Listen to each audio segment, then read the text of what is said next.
Hello everyone, welcome to my channel. Now in this video I am going to discuss the topic transistor as amplifier. Prior to this you have already seen the action of diode in rectification. So the basic purpose of a diode is rectification and the basic purpose of a transistor is amplification. Now transistor, as the name suggests, it is trans and it is a combination of two words, trans and resistor. So that is transfer of resistance. So transistor, it transfers resistance from input circuit to output circuit. So the input circuit has low resistance and the output circuit has high resistance. So how do we do that? The input circuit, it is having low resistance, so it is forward biased, and the output circuit is having high resistance, so it is reverse biased. Okay, so this is the basic action of a transistor as amplifier for its amplification purpose. Okay, so in this circuit we have drawn an NPN transistor in common emitter configuration.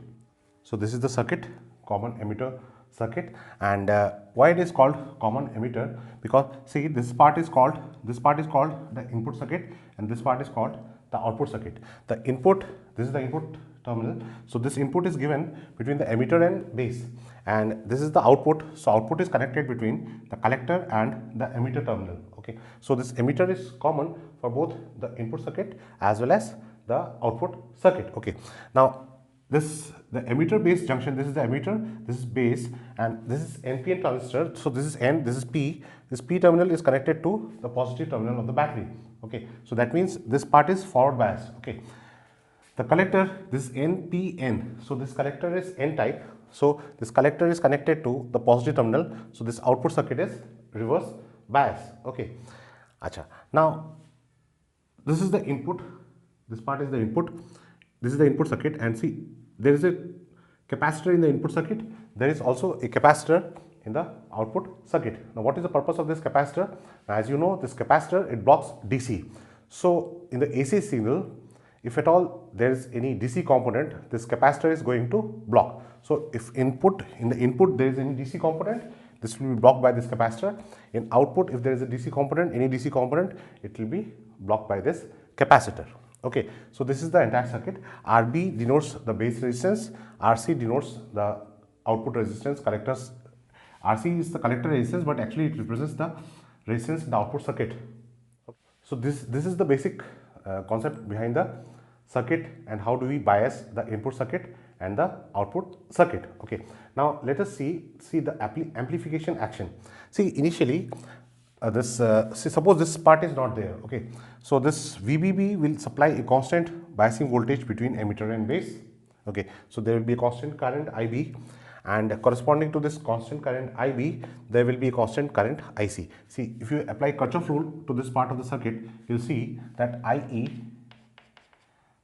this IB and IC are going towards the circuit and IE is coming out. So Cutoff junction rule, IE is equal to IB plus IC. Okay, now if this is constant DC voltage, you will get all these, emitter current will be constant, base current, if this is a constant DC voltage, the base current will be constant.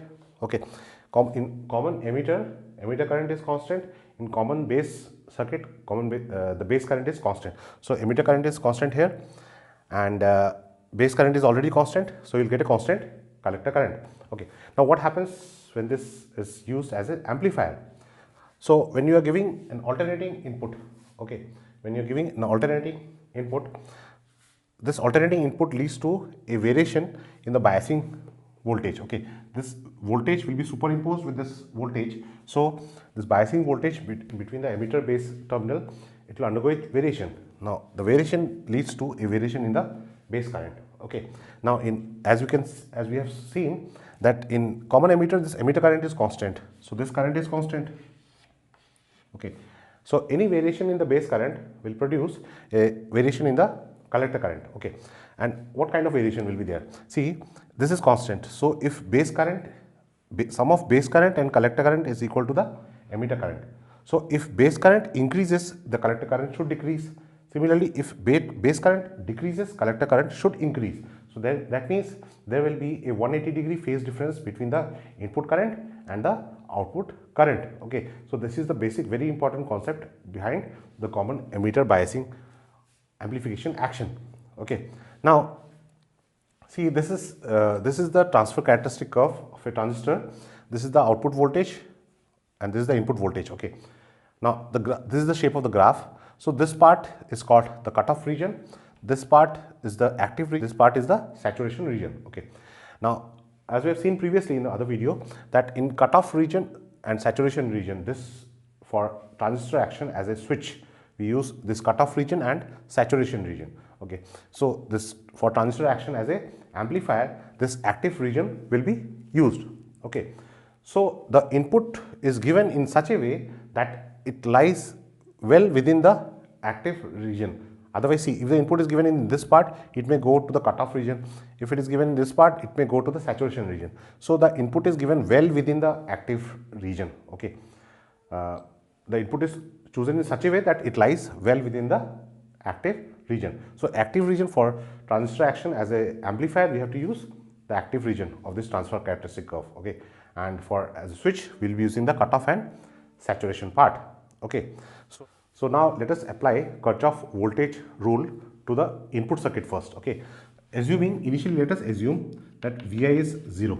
Okay, there is no input. Okay, so for Kirchhoff voltage rule, so Kirchhoff voltage rule in this part, in this loop. Okay, so this is negative to positive, there is a gain in potential, so it is plus VBB. Okay, then IB current flowing through RB, so current is flowing from high potential to low potential, there is a loss in potential, so it is minus IB RB. Okay, then base to emitter. Okay, this is the direction of arrow, so that means current is flowing in this direction. This is at high potential, this is at low potential. High to low means there is a loss, so this is minus VBE. This is equal to 0. Okay, so this can be written as VBB is equal to IB RB plus VBE. Okay, now this input voltage is switched on.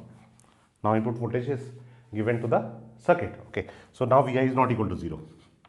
Vi is not equal to 0. So when Vi is not equal to 0, see, this Vi will be superimposed with this voltage, with VBB. Okay, so we will have VBB plus Vi is equal to, so this term is already there, so this is IBRB plus VBE. Now plus, see what happens because of this Vi. Because of this Vi, there will be a variation in the base current. Okay, so this is, the variation is delta IB, and this current flows through resistance RB and this input resistance, input circuit resistance, additional circuit resistance. So this is RB plus RI. Okay, now this term is because of this voltage Vi. Okay, so Vi is equal to delta IB RB plus RI. Okay, so this is Vi, the input voltage. Okay, next let us apply the Kirchhoff voltage law to the output circuit. Okay, so we have this is negative terminal to positive terminal, so this is VCC, then IC current flows through RC, so this is minus IC RC. Okay, then current flows from collector to emitter. Okay, so this is collector at high potential, emitter at low potential, so this is minus VCE is equal to 0. So this gives VCC is equal to IC RC plus VCE. Okay, now the variation in the input current produces a corresponding variation in the collector current. So, but see, VCC is constant, so this variation delta VCC is equal to RC delta IC plus delta VCE. This VCC is constant, so delta VCC will be 0. So this is 0, this comes this side.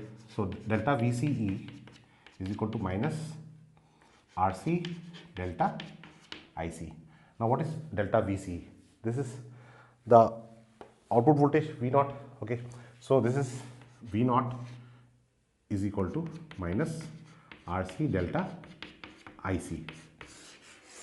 Okay, now this RB plus RI, this is the input. Now RI is the resistance of this part, RB is the resistance of base resistance. Okay, so if the total resistance, total input resistance of the circuit, okay, if I replace it by R, resistance of the input circuit, so this VI will be equal to delta IB into R. This R is the input resistance. Okay, so what will be the voltage gain, AC voltage gain? AV, it will be output voltage by input voltage, output voltage by input voltage. So output voltage is minus RC delta IC by R delta IB. But what is this? So this is the current gain represented by the symbol beta. So we have AV is equal to minus beta RC by R.